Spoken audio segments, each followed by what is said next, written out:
Have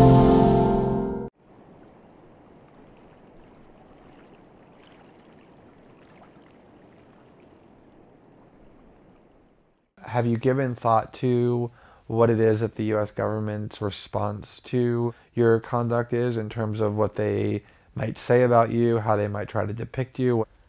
I think the government's going to launch an investigation. I think they're going to say I've committed grave crimes. I've violated the Espionage Act. They're going to say I've aided our enemies in making them aware of these systems. But that argument can be made against anybody who reveals information that points out mass surveillance systems, because fundamentally they apply equally to ourselves as they do to our enemies. When you decided to enter this world, did you do so with the intention of weaseling your way in and becoming a mole so that you could one day undermine it with disclosures, or what was your perspective and mindset about it at the time that you first sort of got into this whole realm? No, I joined the intelligence community when I was very young, sort of the government as a whole. I enlisted in the Army shortly after the invasion of Iraq, and I believed in the goodness of what we were doing. I believed in the nobility of our intentions to free oppressed people overseas. But over time, over the length of my career, as I watched the news and I increasingly was exposed to true information that had not been propagandized in the media, that we were actually involved in misleading the public, and misleading all publics, not just the American public, in order to create a certain mindset in the global consciousness. And I was actually a victim of that. America is a fundamentally good country. We have good people with good values who want to do the right thing. But the structures of power that exist are working to their own ends to extend their capability at the expense of the freedom of all publics. Can you talk about what you think some of the most important primary documents are and what they reveal? The primary disclosures are the fact that the NSA doesn't limit itself to foreign intelligence. It collects all communications that transit the United States.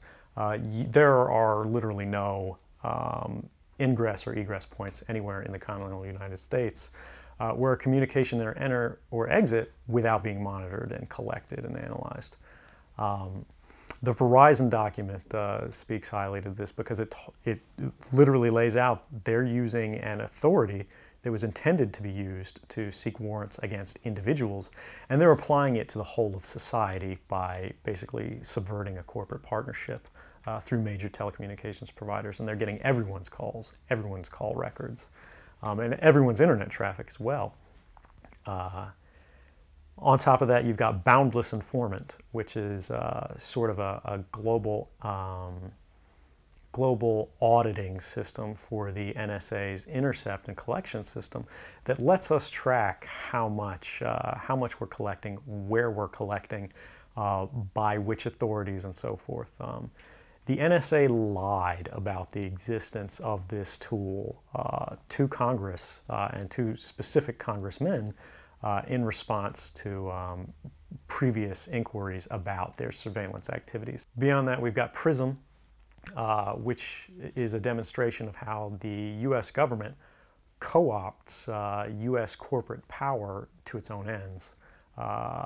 Companies like Google, Facebook, Apple, Microsoft, they all get together with the NSA and provide the NSA direct access to the back ends of all of the systems you use to communicate, to store data, to put things in the cloud, and even just to send birthday wishes and keep a record of your life.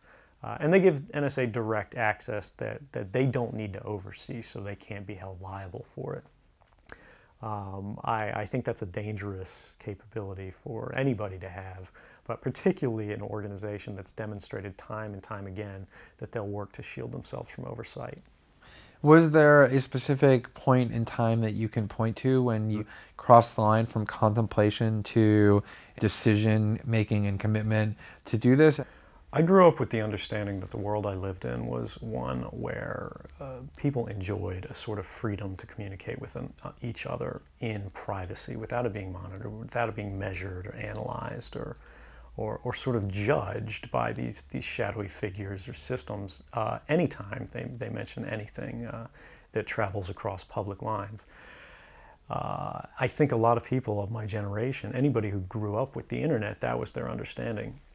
As we've seen the internet and government's relation to the internet evolve over time, we've seen that sort of open debate, that free market of ideas, sort of lose its domain and be shrunk.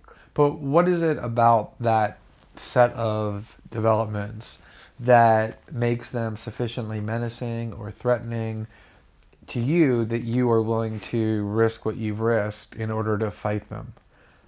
I don't want to live in a world where everything that I say, everything I do, everyone I talk to, every expression of creativity or love or friendship is recorded. And that's not something I'm willing to support. It's not something I'm willing to build.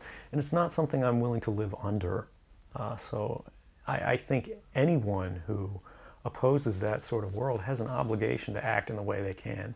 Now, I've watched and waited and tried to do my job in the most policy-driven way I could, which is to wait and allow other people, wait and allow our leadership, our figures to sort of correct the excesses of government when we go too far. But as I've watched, I've seen that it's not occurring. And in fact, we're compounding the excesses of prior governments and making it worse and more invasive.